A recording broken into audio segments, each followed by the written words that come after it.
ఇక్కడ డిపార్ట్మెంట్ ప్రక్షాళన చేయాలి.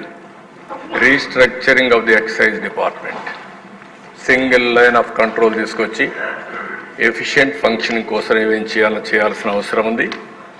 ఇంకొక పక్కన ఎస్టాబ్లిషింగ్ కాంప్రహెన్సివ్ క్వాలిటీ కంట్రోల్, ప్రజల ఆరోగ్యం కోసం దీన్నంతా కూడా మనం ఆలోచించి ఒక సింగిల్ లైన్ ఒకటి, ఇంకో ప్రొడక్షన్ కానీ, సప్లై చైన్ కానీ, ప్రైమరీ డిస్టిలరీస్ కానీ, ఈఎన్ఏ కానీ, ఐఎంఎఫ్ఎల్ కానీ, డిస్టిలరీస్ కానీ, క్వాలిటీ ఇవన్నీ కూడా చెక్ చేసి అవి కూడా మనం చేయాల్సిన అవసరం ఉంది.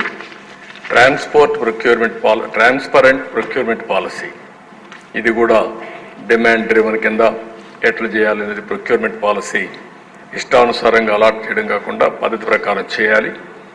అదే మరిగా షాపులు, బార్లు పాలసీ కూడా తీసుకురావాలి.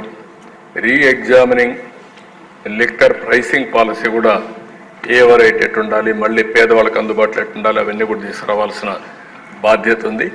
Next, special campaign against illicit liquor NDPS పైన కూడా మనం చేయాలి. ట్రాకింగ్, ట్రేసింగ్ ఎట్లా చేయాలనో ప్రాపర్గా చేసే పరిస్థితి రావాలి. డిజిటల్ పేమెంట్స్ కూడా ఇంట్రొడ్యూస్ చేయడం, నాన్ కన్వర్టబుల్ డిబెంచర్స్ని రివ్యూ చేయడం, ఎట్లా దాన్ని మనం చేయగలుగుతాం అనేది కూడా ఆలోచించాల్సిన అవసరం ఉంది. డి అడిక్షన్ రీహాబిలిటేషన్ సెంటర్స్ కూడా పెట్టాలి. పెట్టి ఇవన్నీ కూడా కంట్రోల్ చేసే పరిస్థితి రావాలి. అప్పుడే మనకు కొంతవరకు కంట్రోల్ వస్తుంది. నెక్స్ట్,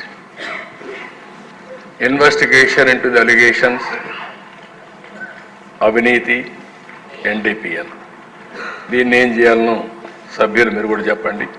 మీరందరూ చెప్పిన తర్వాత దీన్ని ఏ విధంగా ప్రక్షాళన చేయాలి, ప్రజల్లో ఏ విధంగా ఎడ్యుకేట్ చేయాలని మనం చేస్తే తద్వారా రాబోయే రోజుల్లో ఇలాంటి తప్పు చేయాలంటే భయపడే విధంగా డెమాన్స్ట్రేటివ్గా చేయడం మనందరి బాధ్యత. దానికి గౌరవ శాసనసభ్యులు మీరు ఉన్నారు, ప్రజలు ఉన్నారు, మిత్రులు పవన్ కళ్యాణ్ గారు కూడా ఉన్నారు. అందరం కలిసి సమిష్టిగా ఆలోచించి దీన్ని టోటల్గా ప్రక్షాళన చేయాల్సిన అవసరం ఉంది. మరొక్కసారి ఇలాంటి చేయాలంటే భయపడే విధంగా డెమాన్స్ట్రేటివ్గా చేస్తే తప్ప ఇలాంటివి జరుగుతూనే ఉంటాయి.